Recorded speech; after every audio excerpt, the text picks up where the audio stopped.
Yes, so hello everyone, Hitesh here and today we gonna talk about the movie called ब्रह्मास्त्र, जिस movie का आपको पिछले 6 महीनों से बेसब्री से इंतजार था। आज वो फाइनली आप लोगों के सामने आ चुकी है। इस मूवी को शुरू करने से पहले कुछ इंपॉर्टेंट बातें जो मैं आप लोगों से करना चाहता हूँ। नंबर 1 ये कि जिस तरीके से हॉलीवुड वालों ने हमारा काटना स्टार्ट कर दिया है तो बॉलीवुड वाले भी पीछे कैसे रह सकते हैं। इसका सीधा रेफरेंस जाता है एवेंजर्स इन्फिनिटी वॉर में, जहाँ पर हमने वकांडा की लड़ाई में हल्क को लड़ते देखा था। वो तो था ट्रेलर में, लेकिन मूवी में ऐसा कुछ नहीं दिखाया। तो बॉलीवुड वाले भी पीछे कहाँ रहने वाले थे, जिन्होंने ट्रेलर के अंदर इसके पार्ट 2 यानी कि देव के कुछ शॉट्स दिखा करके ऑडियंस को ग्रैब करने की कोशिश करी। लेकिन रियल मूवी में मैं तो वेट ही कर रहा था और वो मूवी के सीन नहीं आए। और दूसरी चीज ये है कि मूवी का 90% CGI तो इसके ट्रेलर में ही देख लिया गया है और बाकी कुछ 10-15% बचा है जिसे देखने के लिए आप इस मूवी में जाएंगे। लेकिन हाँ, ये बात तो मैं जरूर कहूंगा कि ये मूवी 1 टाइम वॉच जरूर है और इसे आप अपनी फैमिली के साथ एंजॉय कर सकते हैं। और अगर इस मूवी को 16 सितंबर को देखने जाएंगे तो हर हॉल में सिर्फ टिकट 75 रुपीज का ही लगेगा, क्योंकि उस दिन है the anniversary of cinema hall, यानी कि 16 सितंबर को किसी भी सिनेमा घर में वो टिकट सिर्फ 75 रुपीज का ही मिलेगा। तो ये तो थी कुछ इंपॉर्टेंट बातें जो कि मैं आपको इस वीडियो के स्टार्टिंग में कहना चाहता था।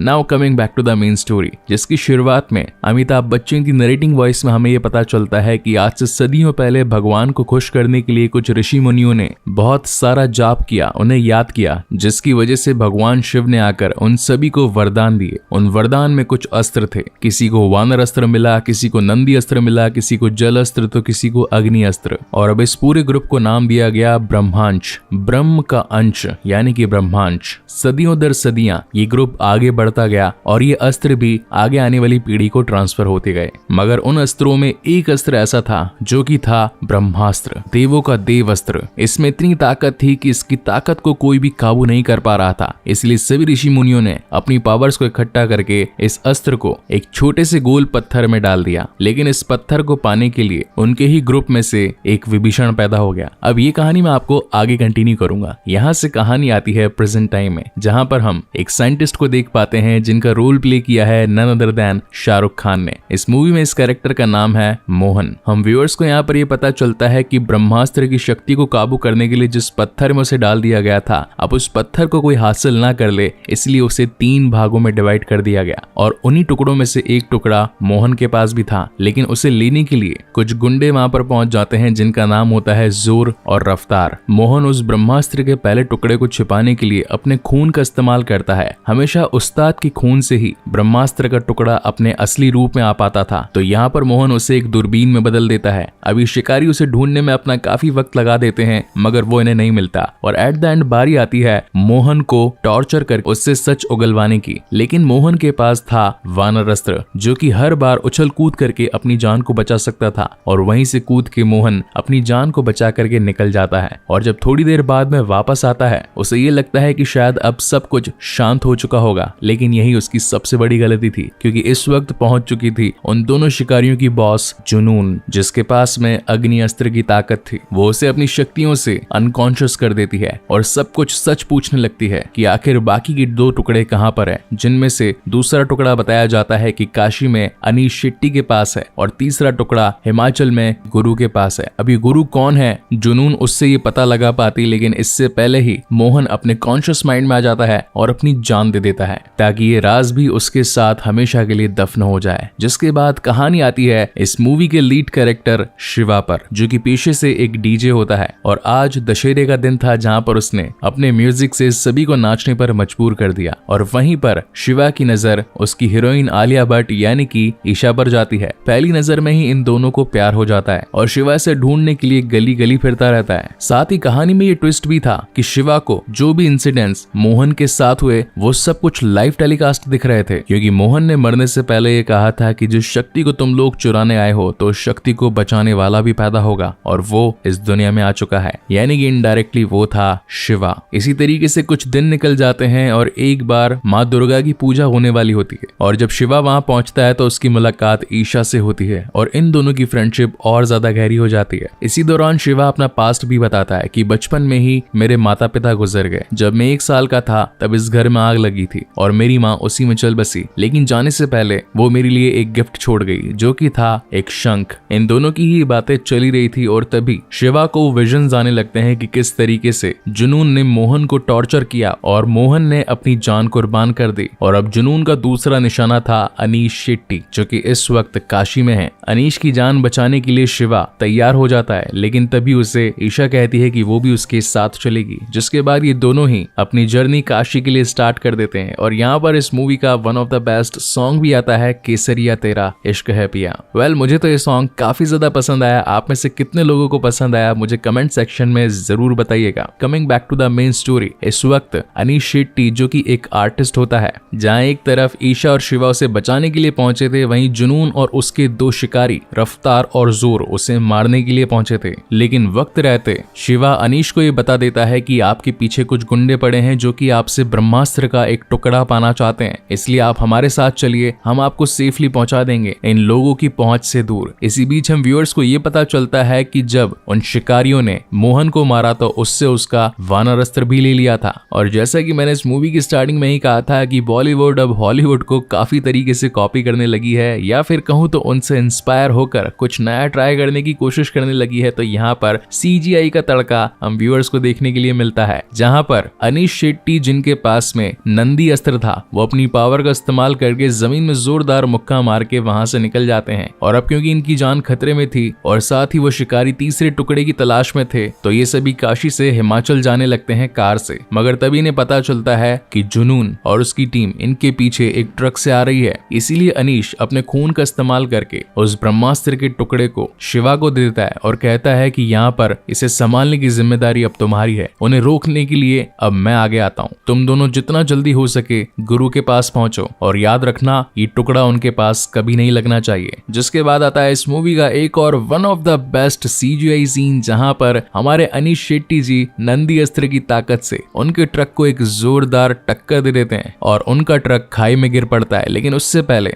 जुनून और जोर ने अपने ऊपर कवच अस्त्र लगा लिया था, इसी वजह से उनका ट्रक गिर जाने पर भी उन्हें कोई नुकसान नहीं पहुंचता। जहां एक तरफ शिवा और ईशा अपनी BMW कार से गुरु के पास पहुंचने की कोशिश करते हैं, वहीं दूसरी तरफ वानर अस्त्रधारी रफ्तार उनके पीछे पड़ चुका था। यहाँ पर हमें एक जबरदस्त कार चेजिंग सीन दिखाया जाता है, जहां पर रफ्तार उनसे वो ब्रह्मास्त्र का टुकड़ा लेने की कोशिश करता है, लेकिन ये दोनों कैसे तैसे करके अपनी जान बचाकर गुरु के आश्रम तक पहुंच जाते हैं। इन दोनों को ही लग रहा था कि इन्होंने रफ्तार को पीछे छोड़ दिया, मगर ये इनकी सबसे बड़ी गलती थी, क्योंकि वहां पर रफ्तार आकर ईशा को पकड़ लेता है और उसे खत्म करने वाला होता है। लेकिन इसी बीच शिवा का भी अग्नि अस्त्र ऑन हो जाता है और वो अपनी ताकत से रफ्तार को वहीं पर जलाकर खाक कर देता है। ये सारा इंसिडेंट्स दूर खड़े गुरु देख रहे थे, जिसके बाद वो उसे अपने घर में लेकर आते हैं। और यहाँ पर सोते सोते शिवा को अपने फ्लैशबैक आ रहे थे कि कैसे बचपन में उसके घर में आग लग गई और उसकी माँ उसी में जलकर मर गई। मीनवाइल जुनून अपने बॉस के पास जाकर और ज्यादा शक्तियां मांगती है और बताती है कि इस वक्त हमारे पास में मोहन का वानर अस्त्र था, मगर उसे एक लड़के ने जलाकर खाक कर दिया। लेकिन हमने अनीश से उसका नंदी अस्त्र भी ले लिया और साथ ही अब हमारे पास ब्रह्मास्त्र का एक टुकड़ा भी है। आपको जो ब्रह्मास्त्र चाहिए वो मैं आपको ला कर दूंगी, लेकिन उसके लिए आपको मुझे थोड़ी सी और पावर देनी होगी ताकि मैं उन लोगों से एक तगड़ा मुकाबला कर सकूं। अब जुनून का बॉस वही शख्स है जिसने ब्रह्मांश की टीम से गद्दारी करके उस ब्रह्मास्त्र को पाने की कोशिश करी थी। यहाँ सीन शिफ्ट होता है गुरु के आश्रम में और यहाँ पर ब्रह्मांश के सभी लोग आ जाते हैं जो कि अपनी शक्तियों से इस होने वाली दुर्घटना को रोकने की कोशिश करते हैं कि आखिर ये सब कुछ इन लोगों के साथ भी क्यों हो रहा है, क्योंकि इन्हें भी विजन्स आ रहे थे। तब तक शिवा की नींद भी खुल चुकी थी और वो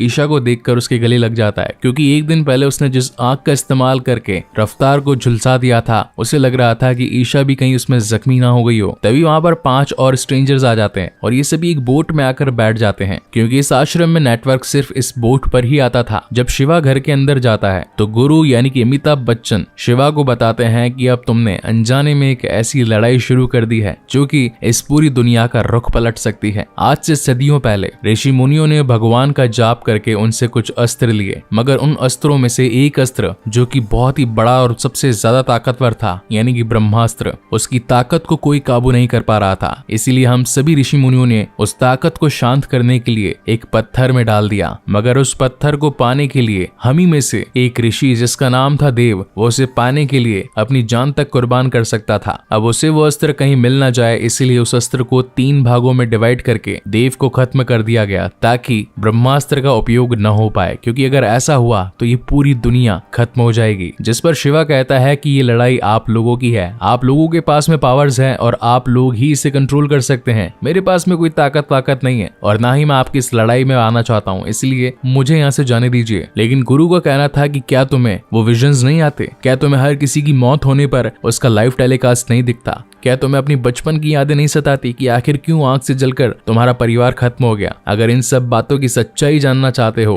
तो मेरे साथ मिल जाओ। जिसके बाद शुरुआत होती है शिवा की ट्रेनिंग की और वो अपने 5 दोस्तों के साथ मिलकर अपनी पावर्स को जगाने की कोशिश करता है। उन 5 लोगों में किसी के पास सर्प अस्त्र था तो किसी के पास कवच अस्त्र, किसी के पास वायु अस्त्र था तो किसी के पास में धरती अस्त्र और एक के पास था हीलिंग अस्त्र। हीलिंग यानी कि घावों को भर देने वाला अस्त्र, बोले तो संजीवनी बूटी जैसा कोई। तो रात को सोते वक्त अगेन शिवा को वही विजन्स आने लगते हैं कि किस तरीके से जुनून ने अपनी शक्ति को बढ़ा लिया है और वो अब हमारे पीछे आ रही है। लेकिन तभी गुरु उसके पास आते हैं और उसे सच्चाई बताते हैं कि आखिर क्यों ये लोग तुम्हारे पीछे पड़े हैं। बेसिकली हुआ ये था कि देव, जिसके पास काफी सारे अस्त्र थे और उसकी शक्तियां भी काफी ज्यादा थी और फाइनली वो ब्रह्मास्त्र को पाना चाहता था, लेकिन उसकी वाइफ अमृता, जिसके पास में जल अस्त्र की ताकत थी, वो नहीं चाहती थी कि ब्रह्मास्त्र की ताकत एक्टिवेट हो जाए और इस पूरी दुनिया को ही खत्म कर दे। इसीलिए ब्रह्मास्त्र की लड़ाई में ये दोनों एक द्वीप पर बहुत ही खतरनाक तरीके से लड़े और ये अमृता ही थी, यानी कि तुम्हारी माँ, जिसने अपनी ताकत से ब्रह्मास्त्र के पत्थर के 3 टुकड़े किए। लेकिन फाइनली उस द्वीप पर जहाँ ये फाइट चल रही थी, अमृता ने देव को खत्म कर दिया। अब इस सच्चाई को जानकर तो शिवा काफी ज्यादा मोटिवेट हो चुका था और अगले दिन से अपनी ट्रेनिंग को और ज्यादा सीरियस लेने लगा था। शिवा का कहना था कि ब्रह्मास्त्र के 3 टुकड़े हुए थे, एक तो उनके पास मोहन से मिल गया, दूसरा अनीश का जो था वो मैं आपके पास ले आया, क्या तीसरा टुकड़ा आपके पास है? तो गुरु बताता है कि तीसरा टुकड़ा मिला ही नहीं। जब अमृता और देव की फाइट हुई तो वो तीसरा टुकड़ा